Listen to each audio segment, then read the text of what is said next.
Warm-Up Show. I'm here with my co-host, Rick Fantasia. How are you, Rick? Good, thank you, Belinda. Welcome to everyone, all our viewers, to episode 9 of the show. It was certainly a tough week on the park last week, Rick. So we couldn't bring any points back home with us. So we'll discuss how we went, we'll discuss our next opponent, and we'll do everything straight after the break. Yep.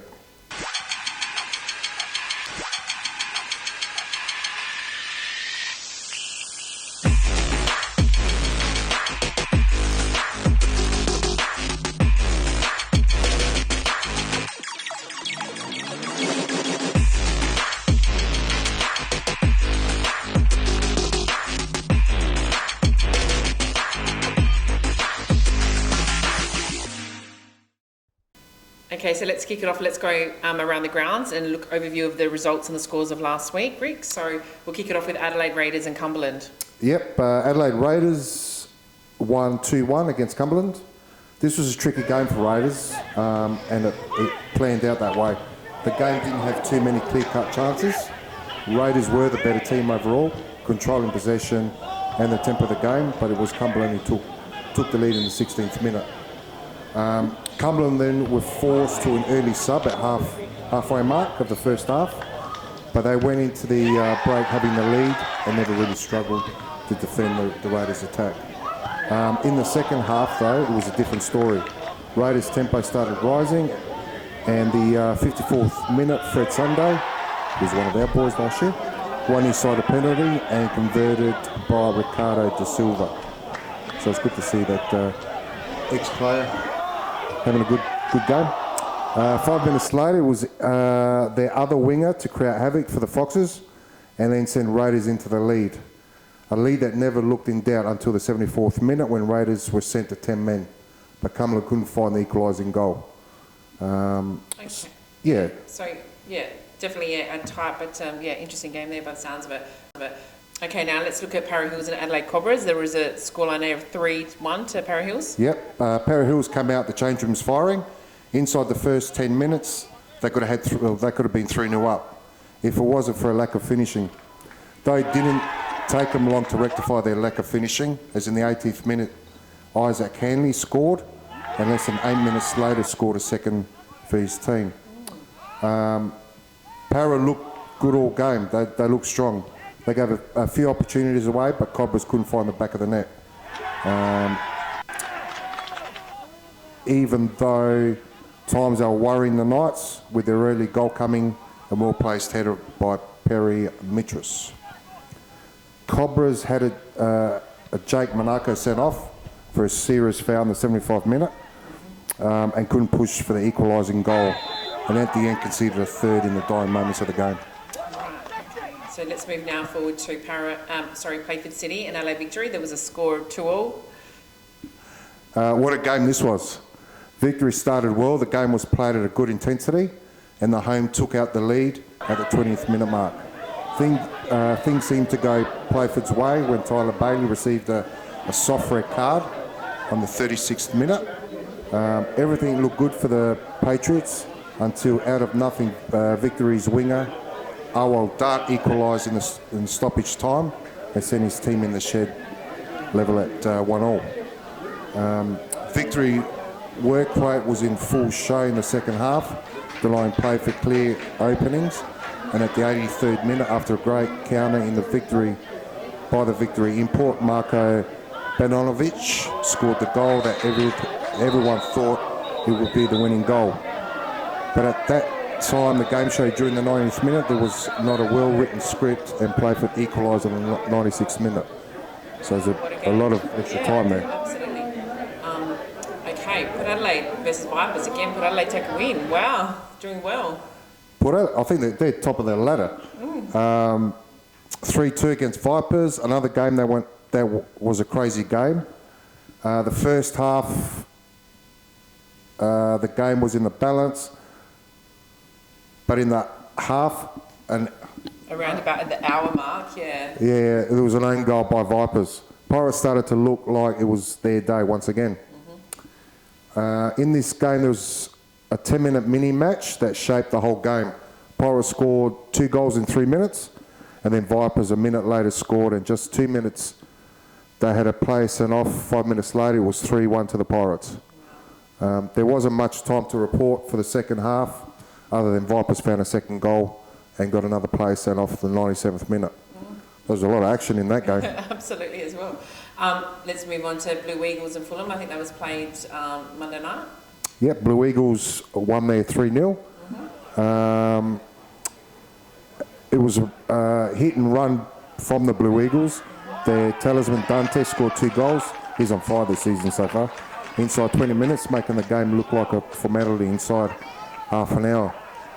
Blue Eagles could have gone and won the match by 5 or 6 goals. But I think they'd be happy just winning 3-0.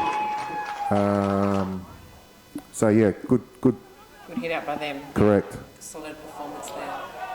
I guess we'll move on to now the Colour versus Eastern United in that game. Yeah, it was first half. I mean, it was an own goal by us. Great goal by Will. They went the wrong way. It was like a game in two. Obviously, it was 2 halves. But Eastern, I don't know what Gab and the coaching team said at half time. They came out firing in the second half. It was a lot better performance. They still wouldn't be happy sitting where they are on the ladder with 2 losses. But I think they'll turn that around this week. Great. We'll resume our forward lookout for this week after the break.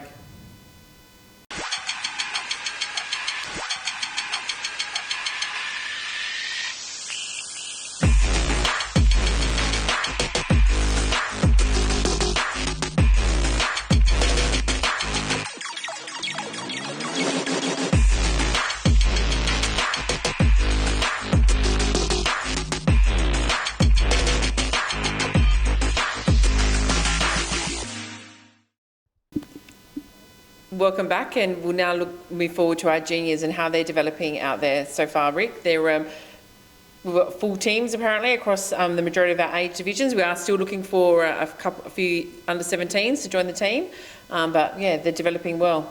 Yeah. Their season starts end of March, but they're looking the goods. The coaches have got all the teams gelling well. When they're young like that too, so they look like they're having fun. Absolutely. On the pitch. So with the under 17s, like you said, I think they're like a few more players to join. So if there's anyone out there that's 15, 16, come down and have a run around. So we've got season launch for the juniors kicking off on the 31st of March, which coincides with the Friday night game that we have down here at Eastern United. So the senior team will play on the Friday evening. I think kickoff's around 7:30 or 8 o'clock. But then we'll have the season launch for the junior teams as well, introducing all of their coaching staff and all of the teams for the season. So that'll be a great opportunity to present our mini-roos and our juniors out there to the community. So look forward to having that event on the Friday, the 31st of March. And just maybe a shout out to our sponsors, our major sponsors for the juniors. So we've got Chemist King on board this year. Thank you to Ange. And we've also got Refine. So thanks to Sam. Then we've got Trojan Fire Protection. We've got Paradise Motors on board as well this season. And I think we've also got Angelo from Creative Concepts. Thank you to him. And then we've also got, we've got one other sponsor. No, I think that's it. Great. If I've missed something out, I'm sorry. No, that's good. Yeah. Look, definitely, majority of our age groups are now filled, but we will welcome anybody. So definitely, if you want to come down, our training nights are Tuesday nights and Thursdays. Great facilities now at the club rooms as well. So, and we do our dinners as well on the Thursday night. So it's a great atmosphere down here on a Thursday night evening as well. And dinner is well catered for as well. So perfect. Thanks, Rick, for that wrap up. No problem. We'll be back after the break.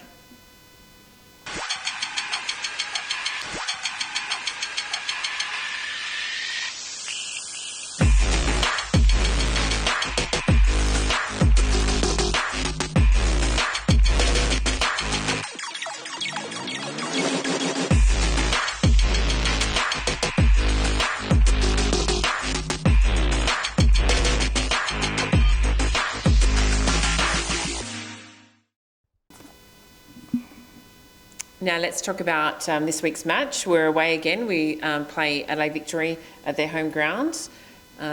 Maybe give us an overview of how they've performed over the past couple of weeks. Yeah. Victory doing well.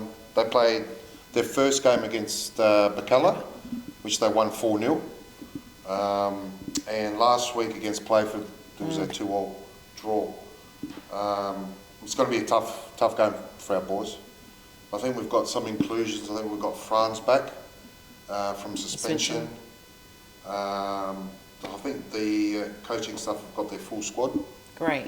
I think they'd be pretty upset where they are or how they've started this season. So I suspect they'll come out firing from day one. Key players though for Victory is Mark Bogdanovic, which is a striker, and a Japanese import. He plays in the midfield. Tyler Bailey is suspended. He plays in the midfield. Okay.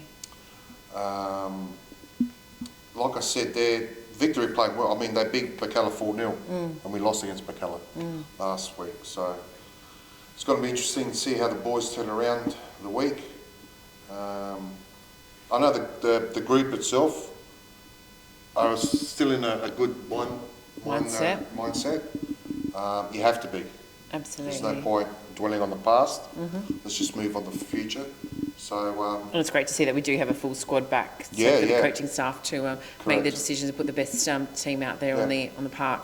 Look, we will get forward and we'll move forward and look at our predictions. So we haven't been quite on the money just with all of it, but let's see how we can see what we can do, and maybe we can turn things around. What do you think, Rick?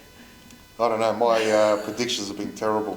I don't think I've got one yet. So, you know what? We'll have a think about it after the break. We'll come back. Let me do the numbers, and we'll come back and we'll after go from the break. there. Perfect.